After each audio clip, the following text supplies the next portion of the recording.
This is a F430 Spider. The convertible top has multiple hydraulics in it. This one here is leaking hydraulic fluid. There's one here. There should be one kind of at each side here. Another set for kind of where this like buttress piece is. And then I think there's another one deep down here, another one deep down there that help move this big panel in the back. But right now, they probably all need to be serviced. It's a 17-year-old car. They need to get serviced. They need to be rebuilt once in a while, the hydraulics. And this one is the problematic one right now because I've seen it leak. It squirts oil at you. So that has to be replaced immediately. And the reality is, until I fix that one, I can't really operate the top safely. The hydraulic fluid, besides it just being messy and gross and trashing up the paint on your car, the interior of the car, it's very flammable. And way back in the day, there was a big recall when these things first came out that when the top sits down back in this tray here, the heat from the engine right behind it would make the cables, the hoses would get really dried out and they'd crack, oil would come out, fire would start, no bueno. So we took care of that through recall way back in the day. I'm not the original owner. Somebody took care of it. That all being said, these hoses, these hydraulics, all these things are still now about 17 years old. This is a 2006.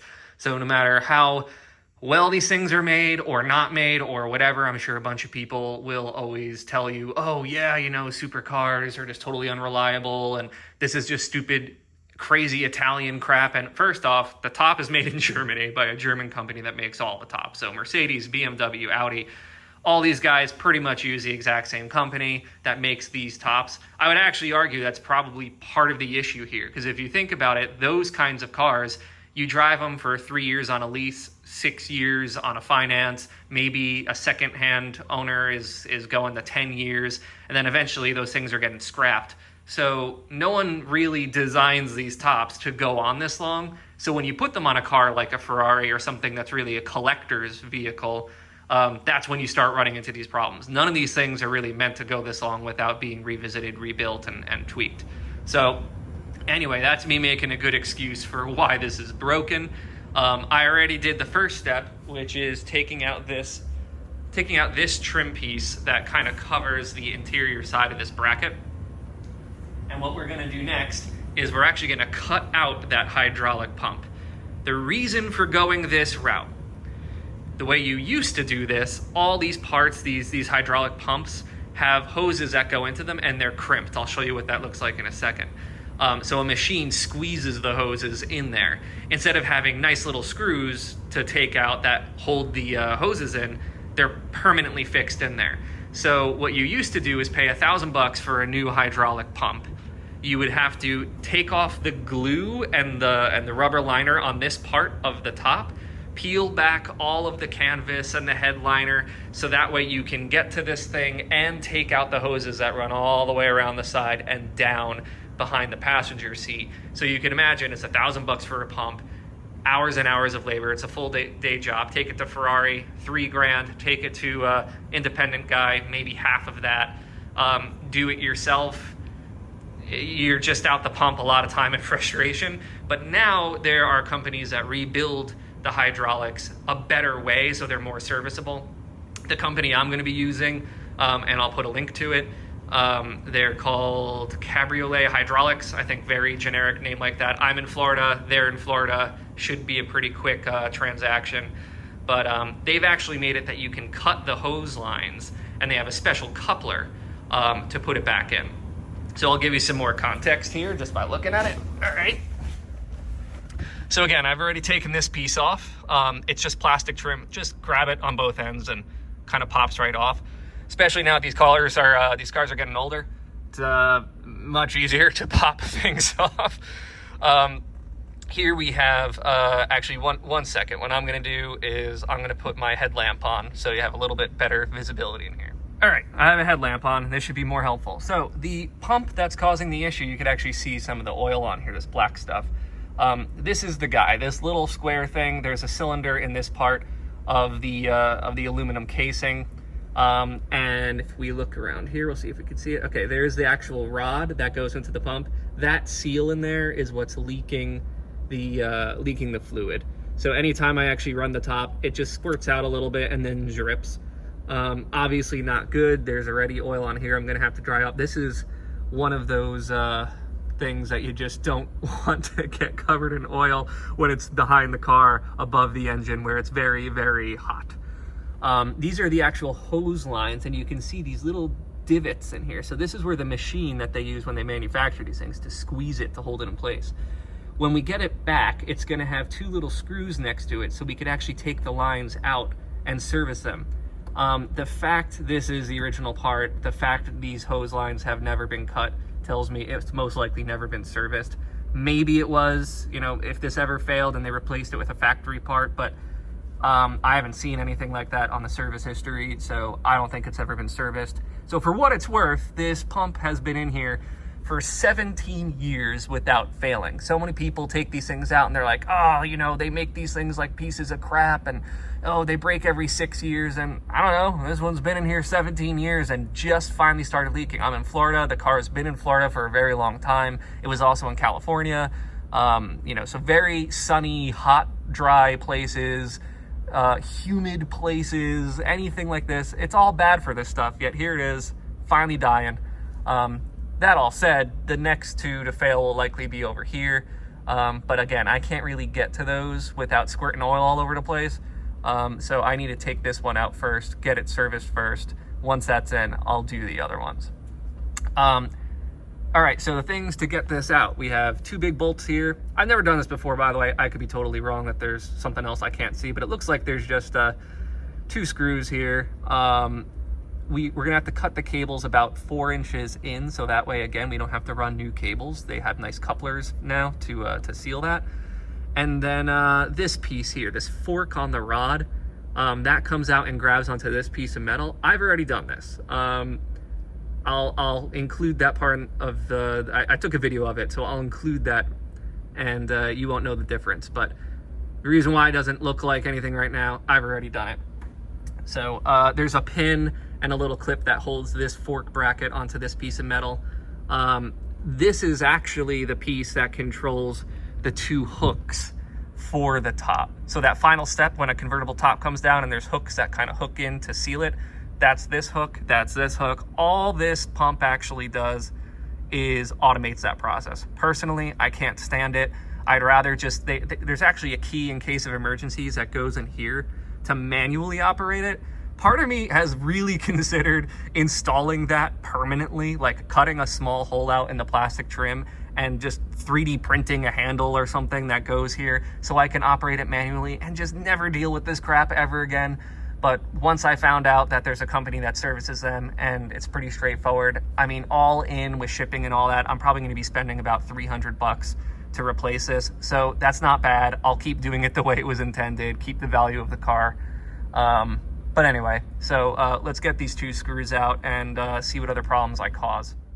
All right, we're gonna see if we can get out what is called the E-clip, which is this really, really tiny washer looking thing in here. And it kind of looks like a C. And you gotta spin it around and then press on both sides to kind of lift it off of this pin. Total pain in the butt. I'm gonna need both hands. All right, so I've made some progress here. These are the tools I wound up using. I have a dental pick and a tiny little flathead screwdriver, and I'm literally pressing, I have this for illustrative purposes here. If this is the clip, I'm literally using this to kind of pry on one side and that to press on the other. I'm kind of doing them at the same time, and that's getting it to actually slide out of this little tiny spot there. So I got it lifted, I just got to push it a little more and it should come out, and I'll show you once it's out. All right, this is an E-clip. It's one of those stupid things that once you see it, you're like, oh, okay, I know what these things are. I've seen these a million times making crap furniture. Yeah, well, that's what goes in very expensive components of cars too. So got that out, and on to the next bit. So now that the E-clip is out, the pin that holds this fork to this, like, this piece of metal here. That's what we're trying to get out. I'm not really sure the smart way of going. Can probably push it from either side. I don't think it matters.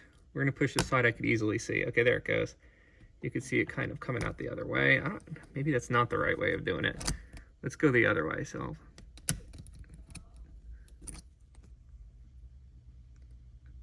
got it out. This is the little pin, got it out. And you can see the little notch in there for the clip to hold it in place. I got this guy. We're gonna start taking these out. Let's see how it goes. I'll probably have to put the phone back down. Yeah, I'm recording this on my phone because that's how legit we are here right now. But you see what's going on. Self-explanatory. I'll do the rest. See, here it is, just dangling about, all awkward in your face.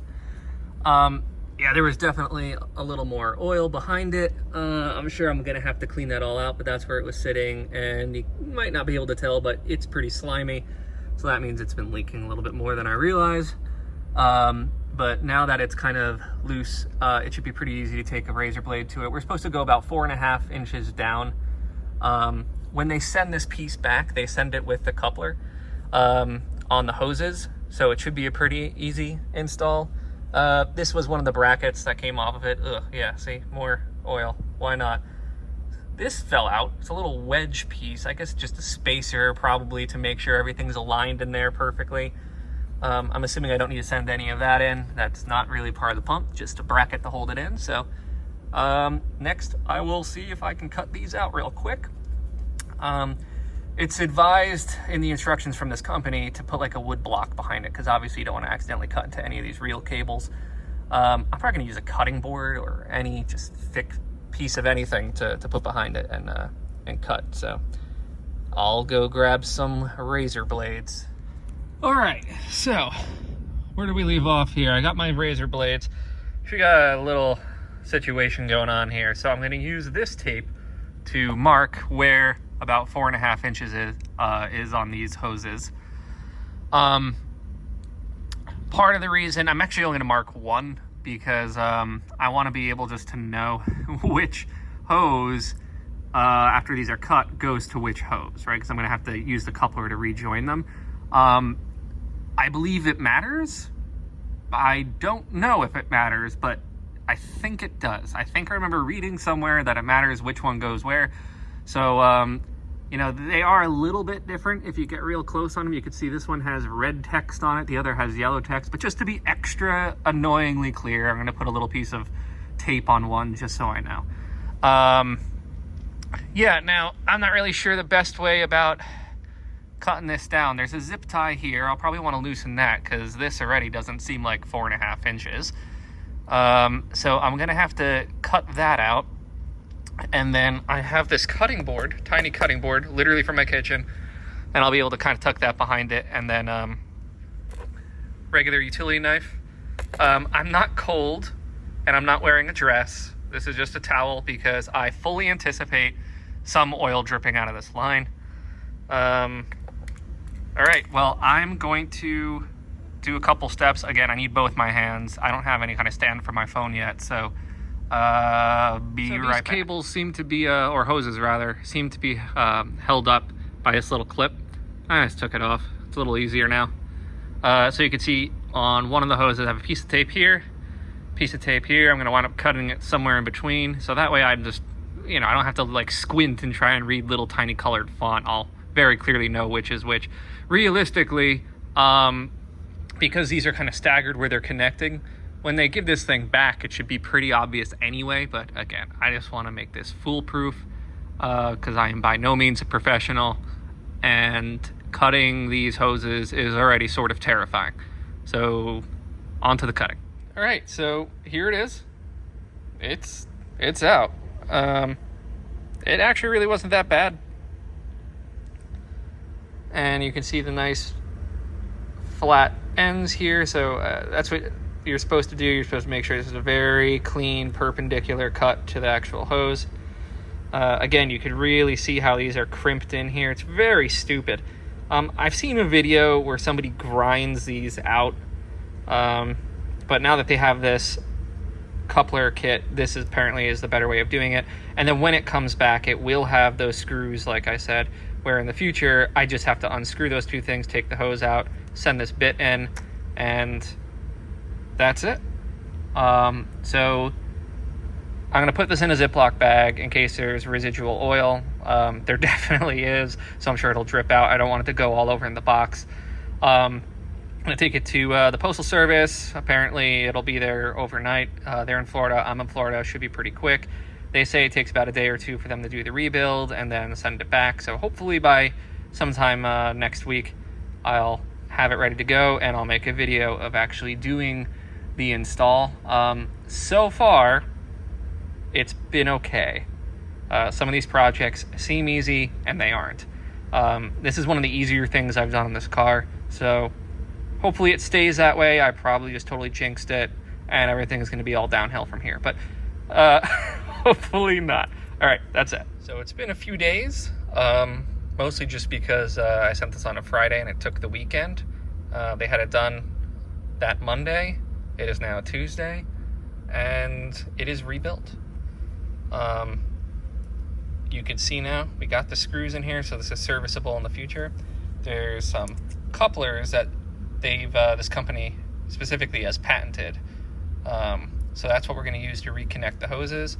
This is the bracket that we need to reinstall. It says step one is to put this guy back where it belongs. Actually, that's the wrong direction. It goes this way.